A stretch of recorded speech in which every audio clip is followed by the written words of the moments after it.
ఉచితంగా ప్రయాణం చేసే ఒక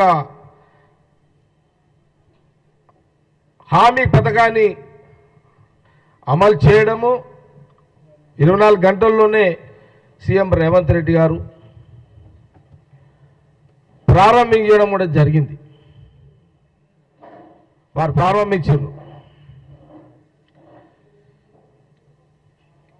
నేను ఆ రోజు నేనే కాదు, సీఎం రేవంత్ రెడ్డి గారు, మా డిప్యూటీ సీఎం, క్యాబినెట్లు, మా సీనియర్ లీడర్ అందరూ కూడా మేమందరం కూడా బస్సులలో ఎక్కినాం. ఆ రోజు ముఖ్యమంత్రి రేవంత్ రెడ్డి గారు లాంచింగ్ చేసిన తర్వాత నేను చాలా ప్రాక్టికల్గా చూసిన ఆ రోజు బస్సులో ఆ ఉచిత ప్రయాణం మహిళలందరూ కూడా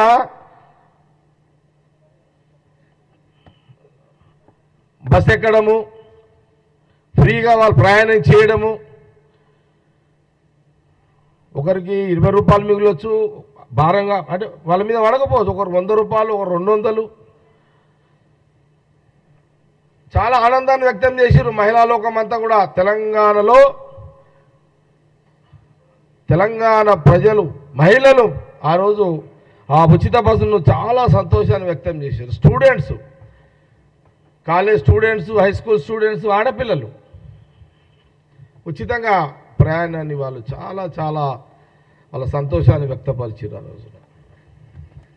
ఇది ఒక బ్రహ్మాండమైన మహిళా ఉచిత ప్రయాణం ఆర్టీ బస్సులో అనేది ఒక స్కీమ్ గురించి వాళ్ళు చెప్తుంటే నాకు కూడా చాలా సంతోషం అనిపించింది.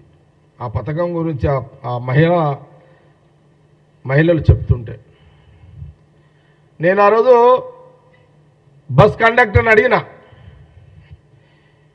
నువ్వు ఇప్పుడు ఎక్కడి నుంచి వస్తున్నావు అని అంటే, అన్నా నేను పడంచేరు నుంచి నిజామాబాద్ ఆ జిల్లాకు నేను అక్కడికి వెళ్తున్నా, రోజుకి ఎన్ని ట్రిప్పులు కొడతావంటే 2 ట్రిప్పులు కొడతాను అన్నాడు తను. అప్ అండ్ డౌన్ అంటే 4 ట్రిప్పులు. ఈ 4 అంటే పోను రాను. ఎంత టికెట్ ఎంత ఉంటుందంటే 150 రూపాయలు ఉంటుందన్న టికెట్ అన్నాడు. రోజు ఎంతమంది మహిళలు ప్రయాణం చేస్తున్నారు నీ బస్సులో?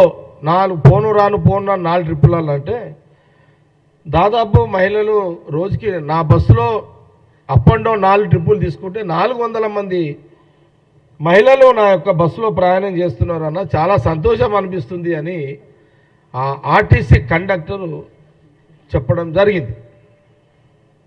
ఇది ప్రాక్టికల్. ఇది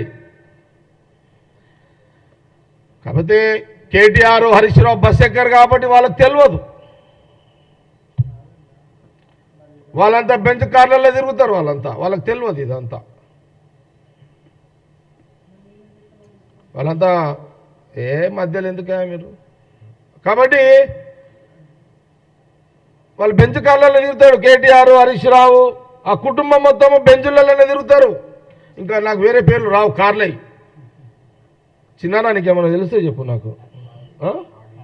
ఆర్డీ, బీడీ, గీడీలు అన్నీ ఇట్లా తిరుగుతారు వాళ్ళంతా. BMW. ఎందుకంటే నేను బ్రిజా కార్లో తిరుగుతాను, నాకు ఆ పేర్లు తెలివై, నా ప్రాబ్లం అది అన్నా కదా అన్న. నేను ఈ మధ్యలో అయితే ట్యాక్సీ బండ్లో తిరుగుతున్నా, చిన్న బండ్లే. ఈ మధ్యలో అయితే ఆటోలలో కూడా తిరుగుతుంటాను నేను.